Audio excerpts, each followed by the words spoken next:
There was honestly part of me tempted to put this off till after the live, but I thought you'd all enjoy it. The Blackburn. Named in this, but according to Jackson, after the Lancashire town which bore the same name as the manufacturer.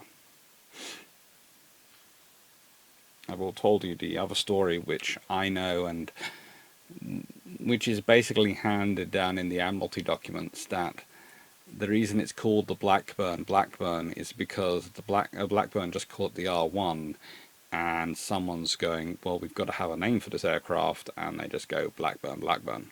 It's the Blackburn.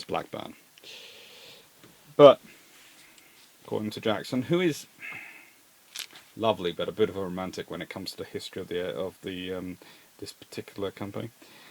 Designed by Major F.A. Bumpus, the Blackburn was a two-bay biplane of fabric-covered wood and metal construction with folding wings, and powered by a 450 horsepower Napier Lion 2B with 12-cylinder water-cooled engine arranged in a detachable power unit and installed in a Dart-type louvered engine bay with controllable shutters.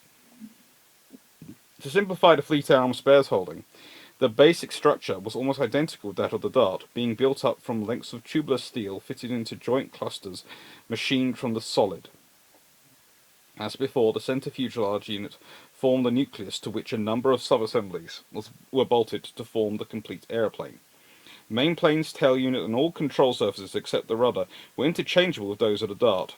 But after the tubular steel centre unit, the fuselage was of semi-monocoque construction and of greatly increased girth to provide cabin accommodation for the two crew members during long reconnaissance sorties. The wireless operator gunner sat in the forward end with his gear mounted above a folding table, while a rearward extension of the cabin roof shielded the navigator observer from the slipstream when he moved into the open rear cockpit to use a sextant, rangefinder or camera. The pilot sat in an open cockpit in a cutout in the leading edge of the top centre section, with the decking in front of him cut away to clear the control wheel, the gap being closed by a triplex windscreen. The engine cowling then sloped away sharply to give him a good view of the carrier's deck when landing on.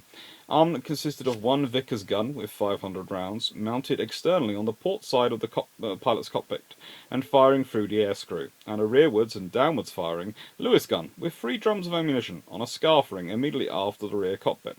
There were thus 4 crew positions, but the machine was nevertheless a 3-seater. Not much more comfortable for anything else. In the manner of the 3 Avro Bison prototypes, N153 to N155, ordered to the same specification, the top centre section was bolted straight onto the cabin roof so that the fuselage filled the entire main plane gap, a feature which sprang directly from design studies for the Fat Fuselage Swift 4 and the Blackburn Civil 10-seater. Main fuel was carried in a saddle tank under the centre section, over the centre of gravity, and behind the pilot, but a total was brought up to 90 gallons by means of 2 streamlined tanks on top of the upper main plane.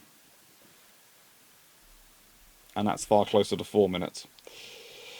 As the Blackburn was not intended for torpedo carrying, it did not use the dart undercarriage, but was equipped with the conventional wheel and axle type, strengthened centrally, with additional struts for deck landing at a high rate of descent.